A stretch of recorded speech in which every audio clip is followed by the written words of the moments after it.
Welcome to my YouTube channel. I am Zuri Star. If you're new here, I am a social worker turned full-time YouTuber. I don't know if you guys know, but baby, let me tell you, on Friday, my boss's boss came in and told us that we are all laid off. And so we have 3 weeks to close out all of our patients, close down our office, and I am no longer a hospice social worker with that company. So now I have decided to do full-time YouTube until I find a new job. So welcome to my journey.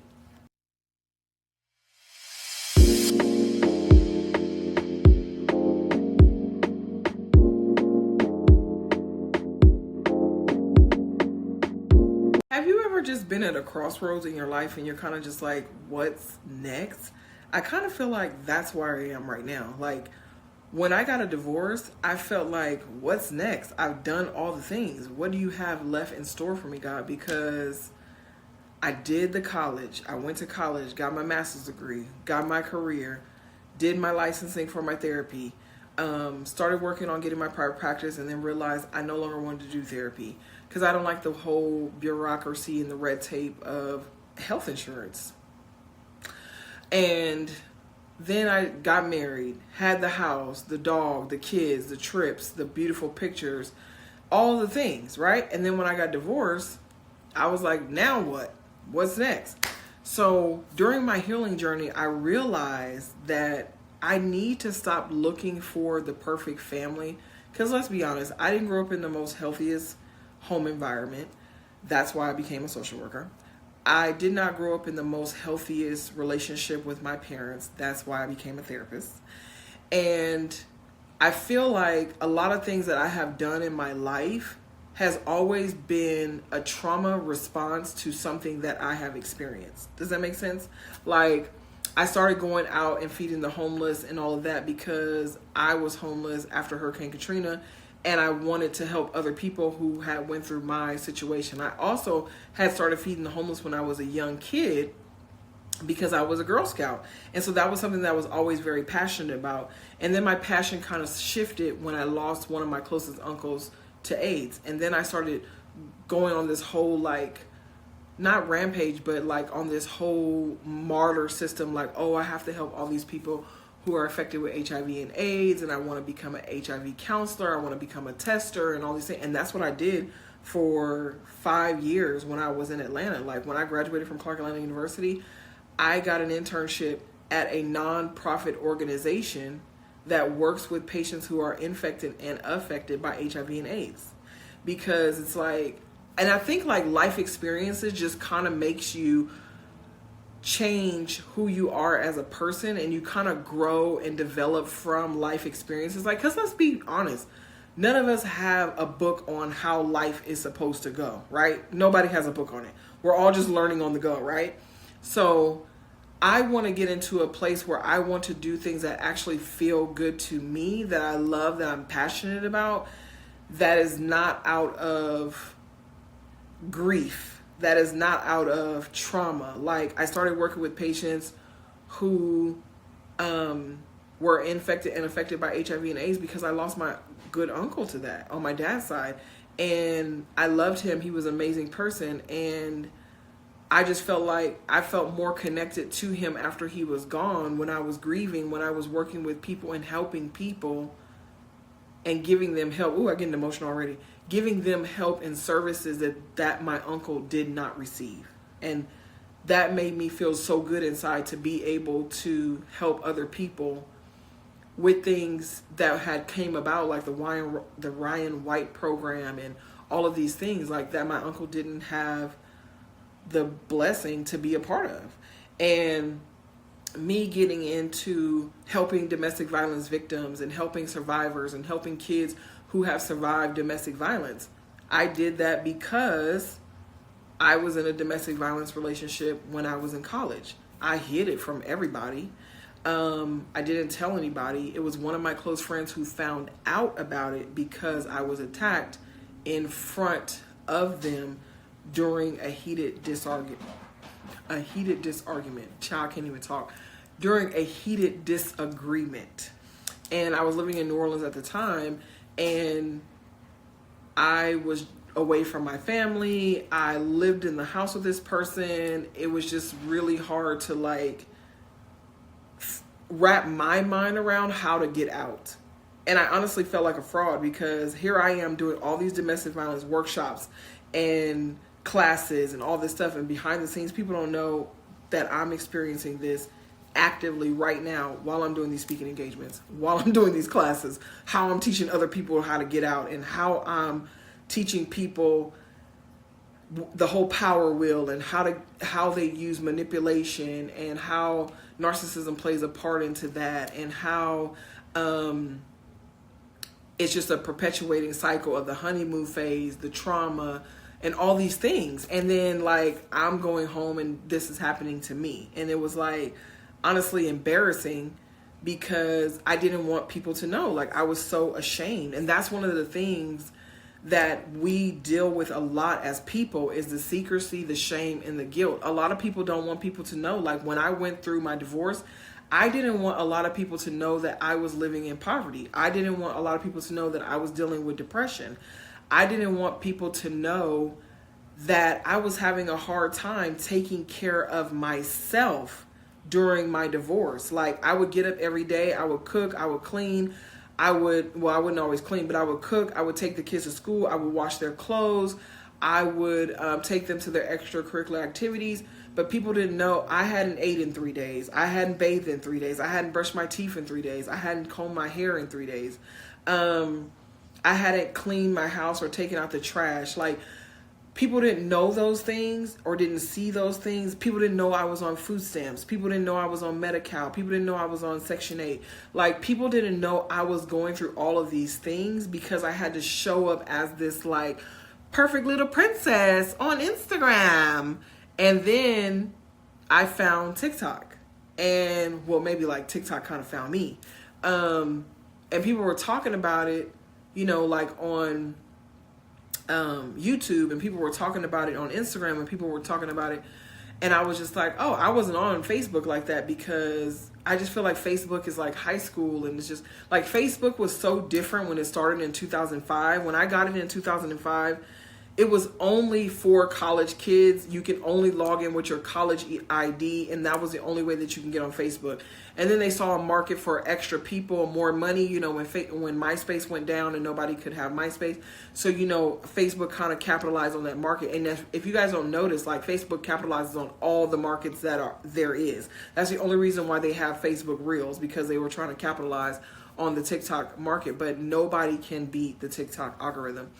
And so, when I got on TikTok, it was just basically like my video journal, my video diary of me healing from my childhood trauma, from my narcissistic mother, from my narcissistic exes, and me constantly as an empath bringing these people into my life and taking them on. Like even when they show me the red flags, I'm just still trying to fix them and help them and all these things when I honestly should be leaving them alone, getting far away from them.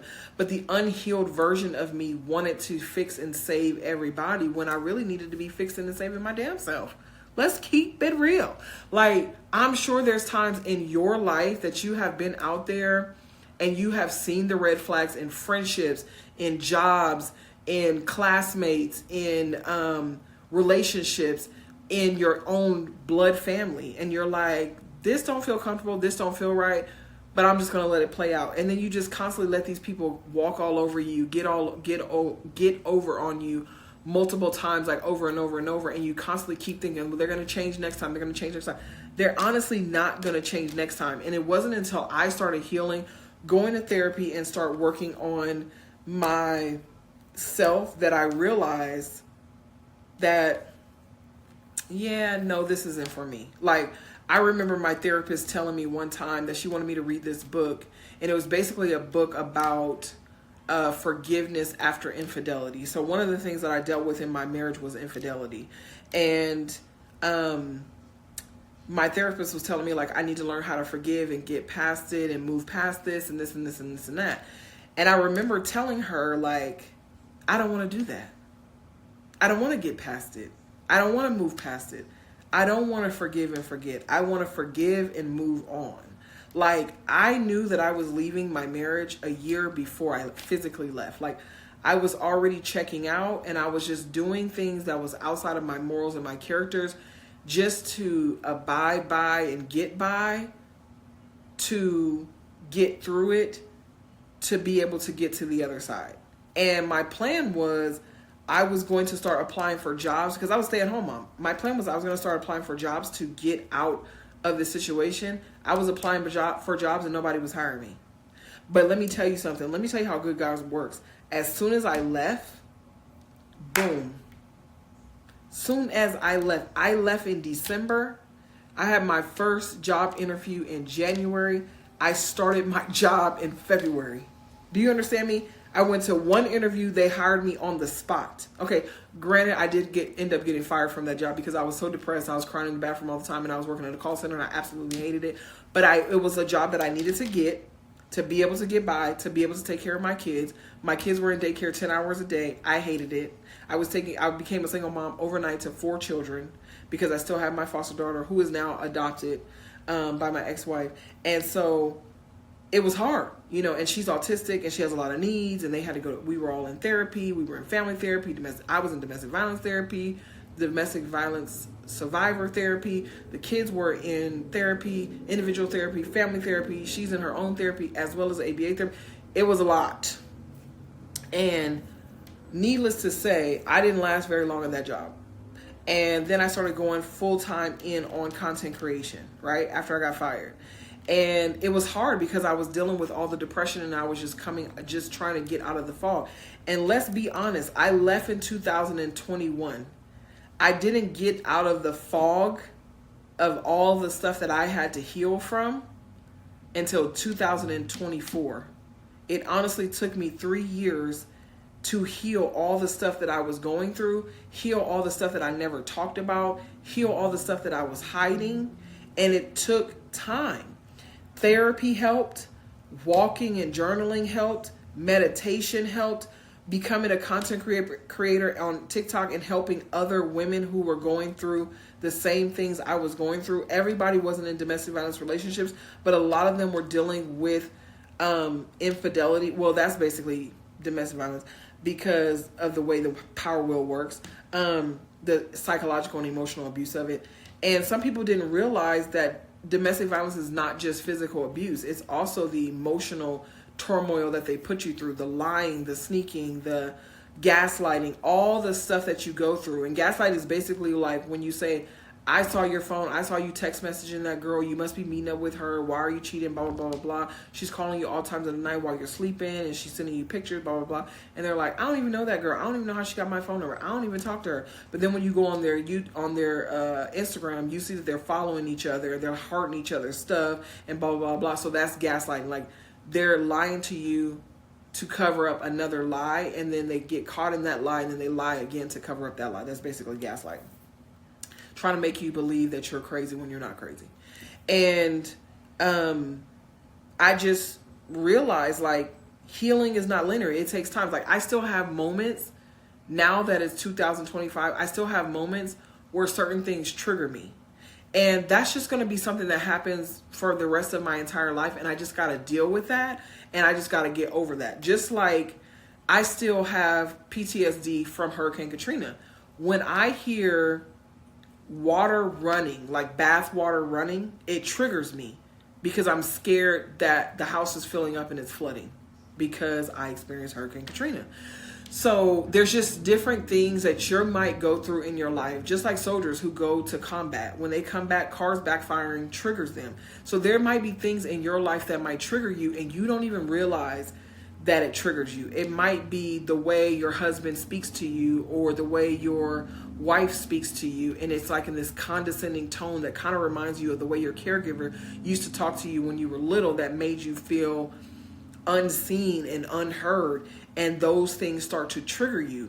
And that's something that you have to constantly work through and work on because it's not going to go away overnight. And I know everybody can't afford therapy, but I'm telling you, there's so many places in your area, even if you just call 211 United Way, there are so many places in your area that offer 12 free therapy sessions for people who are dealing with grief, people who are dealing with depression, people who are dealing with anxiety. And you can always call 988 if you're ever having times where you feel like you just don't want to do this no more. You're just over it.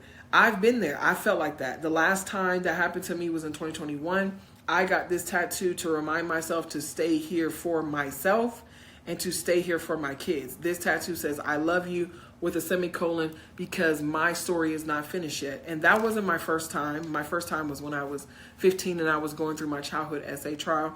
And it was just really hard. And I remember my mom saying something like, to the grounds of like, well, girl, if you want to do that, I can help you out with that. You ain't got to do that by yourself. Who says that to their child? Like, come on. But I don't know. Maybe she felt like that was helping me. Maybe it was not. Okay, let's just set the record straight. That was not. So please don't say things like that to your kids, okay? Be there for your kids, support your kids, and understand that your kids are their own humans. God has a plan for their life that is outside of you. Like, you were the vessel to bring your kids to life. You're here to nurture them, to teach them, to help them grow, to help them flourish, and all these things. And then God takes over from there and takes them through the life that he has called them to have, with the purpose that he has for their life. So you have to understand that you cannot control your kids. Your kids are not your second chance at your life. Let them live their life. Let them go through trials and tribulations. Be there to support them, help them along the way, and try to prevent any type of hurt, harm, or danger towards them that you can, that's within your control, in all honesty. Like, some of the things that I do to help and protect my kids is I don't allow my children to spend the night at other people's houses. I'm a social worker. We don't do that. Let me tell you why. Because there's so many things that happen at sleepovers that you don't know about. You might think that your child is over at a sleepover, but if you wake up at 3 o'clock in the morning to go to the bathroom and check their location on their phone, now say for instance they're a child and they don't have a cell phone, they're not a teenager. You don't know what they're doing, but they could be out hanging out, joyriding in stolen cars, breaking into people's houses. You don't know what they're doing. On top of the fact, you don't know the people that live in that house, and you don't know if the people in that house might hurt or harm them. You don't know if that friend that they think is their friend is not really their friend, and they're going to gather up and bring a whole bunch of people over there to do mean things to your child. So keep your kid at home. If you don't learn nothing else from me on this channel, keep your kids at home. If your kids want to hang out with their friends from school, tell them to come to your house. Or y'all meet at a mutual location and hang out together. Go to the movies, go out to eat, do activities, go to the park, go to the skate park, roller skate, bring your scooter, play flag football, basketball, something like that, okay? And I'm not saying that eventually you won't have your kids have friends that you can trust and that they can trust. That will happen eventually. But you got to slow crawl that thing. Okay? Slow crawl that thing. Because as a social worker, baby, let me tell you, I can tell you stories of things that I have seen that have happened to kids at sleepovers. Things that have happened to kids at birthday parties. While you dropping your kid off at a birthday party, baby, I'm going to tell you a little short story. I learned my lesson from not taking my own advice. Let me tell you why. My 4-year-old and my 7-year-old was sick, and my 10-year-old wanted to go to a birthday party. I let him go to that birthday party. When he was at that birthday party, he had an amazing time, but when he came home, he told me that there were some things that transpired that made him severely uncomfortable. So therefore, of course, I beat myself up because I should have never let him go by himself. I should have left the babies at home with the nanny or the sitter, and then I should have went with him to the party. But I didn't have the money at the time to pay for that, so I let him go to the party. So I had to get to a place where me, as an people pleaser, I want to be a people pleaser to my kids, to my friends, to my family. I had to quit that. That shit is not helping me or my kids. So I had to start telling my kids, no. I know that's hard. Girl, I know you just clutched your pearls when I said you got to start telling your kids no. You got to start telling them no. It's okay to tell them no, because guess what? When they go out in society, society's going to tell them no. Their boss is going to tell them no. Their coach is going to tell them no. their teacher is going to tell them no. It all starts at home with us. We have to be the ones that tell them no. Okay? And that's going to be the thing that honestly saves them in the long run. And so now when my kids ask me, oh, Mom, can my friend come and spend the night, blah, blah, blah, blah. Like my son asked me, could one of his friends from school come over and spend the night? I said, no. He said, why? I said, wasn't that the same boy that was bullying your 7-year-old brother and he don't like him? He's like, yeah. I said, then he cannot come to my house, baby. My job is to protect y'all.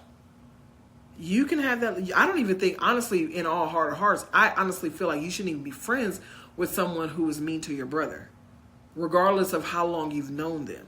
I feel like your brother or your sister, your sibling, is more important than a friendship, especially if you guys are close. Does that make sense? To me, that's just to me. Maybe not to everybody, but just to me. And so my son was like, okay, Mom, I understand. Now we'll go and we'll do activities and do events and stuff. That friend might meet us there, or he might show up. Like we went to a Halloween trunk or treat at a church. The friend came.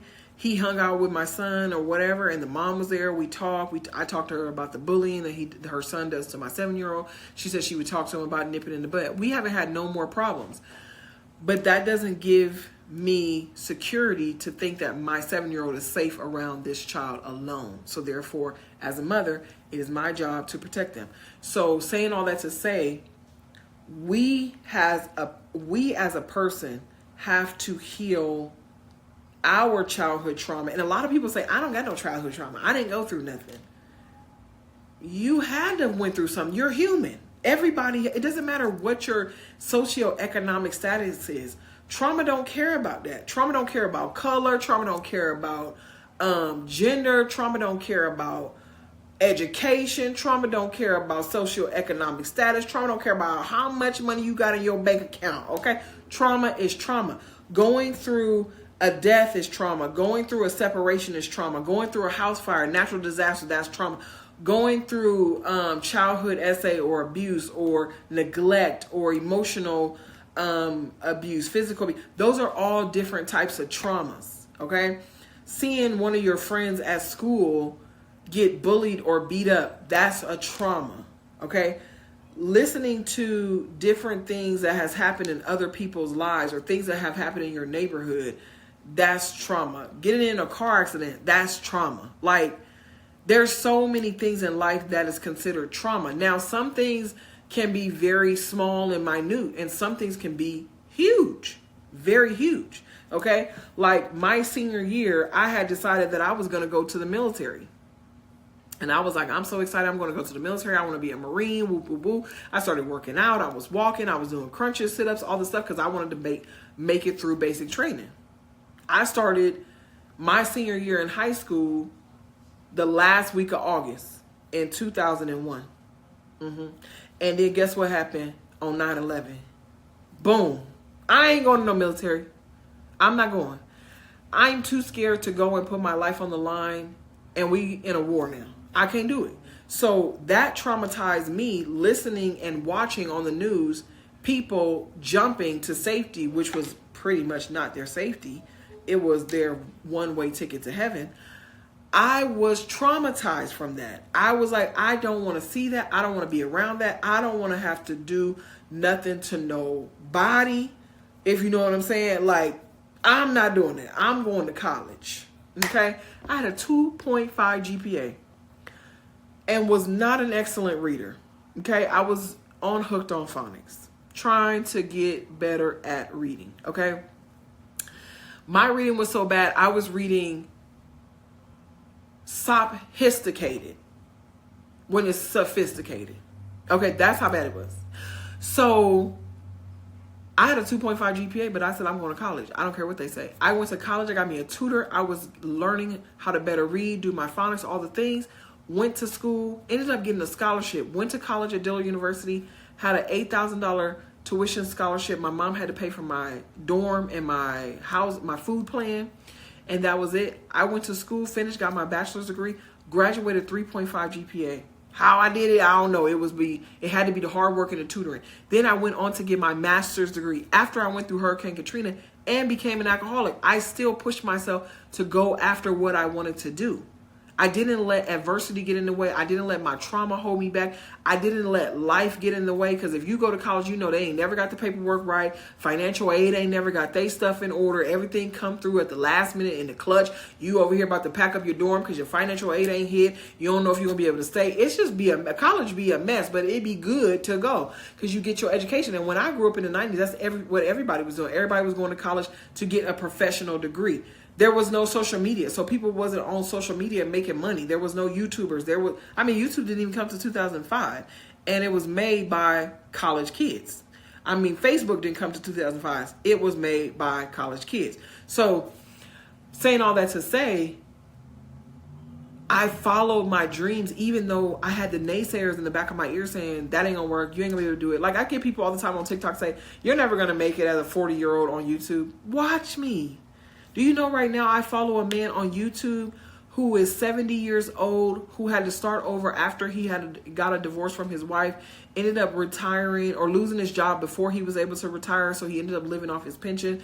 He couldn't survive in America with the money that he had saved up from his 401k and his pension and everything, so he moved to the Philippines and started his life over. While he was in the Philippines for the first 2 years, he ended up meeting a woman. They fell in love and he got married. He never thought in his 60s that he would be starting over. He never thought in his 60s that he would get married and meet another love of his life. He never thought, and then he ended up having more kids.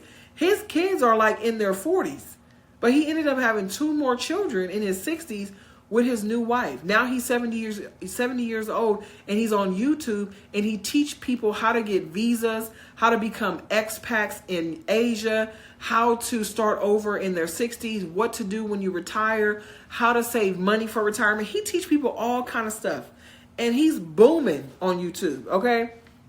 So when people tell me, oh, you're not going to make it on YouTube as a 40-year-old, YouTube is for young people, it's for fun and games, blah, blah, blah.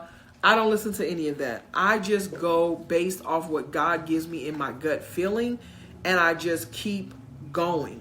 So this is a journey that we're going to do together. Yes, I'm going to find a new job. I'm going to find a new job that sits within my parameters. One that's from 8 to 4:30 so that I can take my kids to school, and that they can go to the before care or whatever. Then I want to be able to work doing hospice care, helping families, and I want to be able to work within my county or a county touching my county. I don't want to have to drive across the bridge. I just found out that bridge toll went up from $7 to $8 here in California. I live in the Bay Area. I don't want to have to cross no bridges. Sometimes going to work, you might have to cross 2 bridges. I don't want to do that. I want to stay over here on this side of the Bay. I'm going to stay in the Sacramento area looking for employment, and that's what I'm going to do. And I'm going to look for government jobs, some jobs that I could do like vetted with, where I could work for like 4 years and be vetted into the pension or whatever, as well as doing YouTube. Now, God might have other plans. I might be saying, oh God, I want to go get another job. I want to do this and this and this and that. God might have other plans, and I might be able to just be a full-time YouTuber and do what I want to do, where I do speaking engagements and I do workshops and I do retreats for women to help them with healing, teach them how to meditate, teach them how to do somatic breath work, teaching them all the things that I went to school for. Basically, I won't be no therapist. I will just be a life coach. And you just never know what life can bring. And with that all being said, I don't ever want you to give up on your life or your dreams. Don't ever think that you're too old. I used to think I'm too old, I'm too fat, I can't get on YouTube, nobody's gonna listen to me. I'm not, my hair's not long, I don't wear a weave bust down, I got locks. All these things that I used to tell myself. Baby, don't do that to yourself. Show up for yourself, because when you show up for yourself, you show up for your community. Who would have ever thought, I know I would have never thought, that I would have over 100,000 followers all across social media platforms. Like, I would have never thought that. The fact that I have almost 50,000 followers on my TikTok is insane to me. I don't even know 50,000 people. I mean, I've been to college twice. I've been to 3 colleges because after Hurricane Katrina, I had to leave my university, and then I went to Bowie State University. I lived in D.C. for 6 months. Then I went back to New Orleans to finish my degree. Then I went to Clark Atlanta University. So that's 3 universities I went through. I still don't know 50,000 people. But the fact that I've grown a community of 50,000 people on TikTok on my Healing Missouri Star page is insane to me. Then I have my backup page that has 9,000 people where I just do TikTok shop on there. I just do TikTok shop on there, and I just show life as a divorced mom and how it is to be a single mom, being a divorced mom. And then I have my fitness page. So on my fitness page, I'm helping other people like me who need to lose over 150 pounds lose weight. All of us have lost I've lost 40 pounds.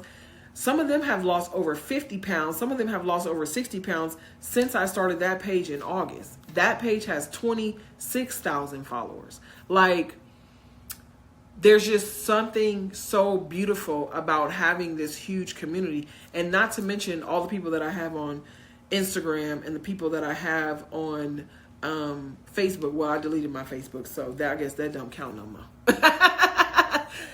Meta want to take our TikTok. They want to go and lobby for our TikTok, baby. Boom. I'm going to delete Meta. They not getting none of my... Oh, and I need to remember to delete that WhatsApp because that's Meta too.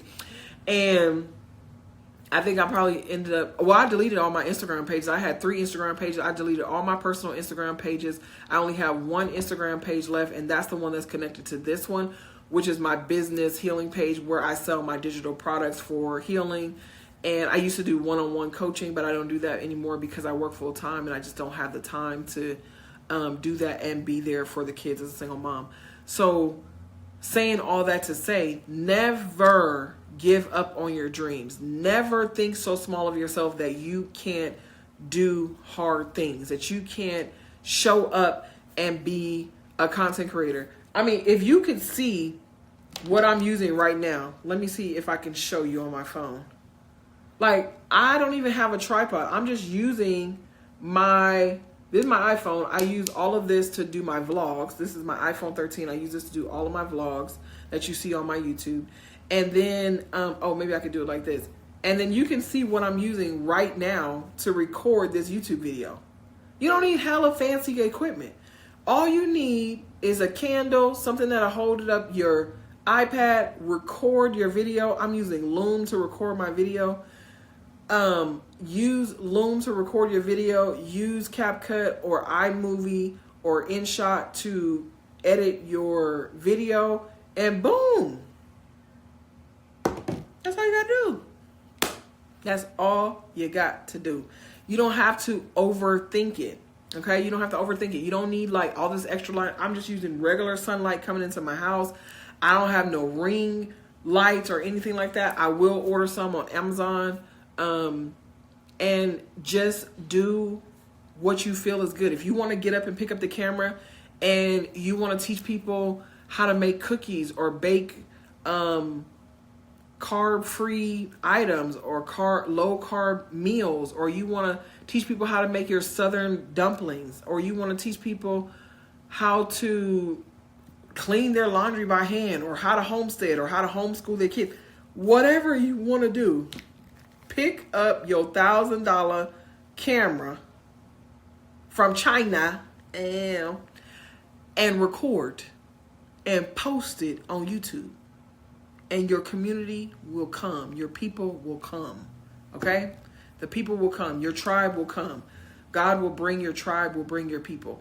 I am bringing all of my tribe, my community, all of my people on all of my TikToks over here to YouTube so that they can find me and that I'm able to create content. Now, I still will create short form content for them because some people that follow me in my community don't like long form content. So I will still make short form content for them. And with that being said, I hope you guys have an amazing day.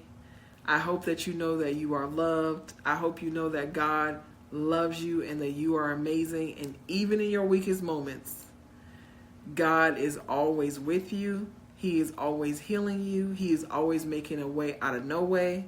Even when you can't see your way out, God is there. Because, baby, let me tell you, I could not see my way out when they told me that they were closing the office and that we were all terminated at work on Friday.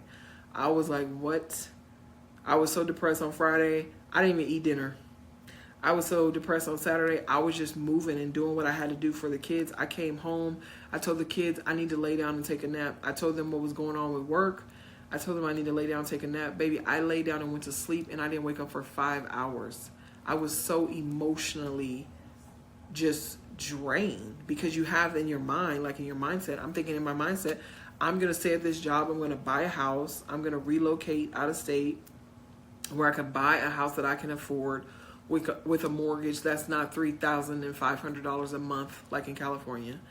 And when they said that they were closing the office, I was like, that's out the window. Now, the way that I planned for it to happen might not happen, but the way that God has for it to happen is the way it's going to happen.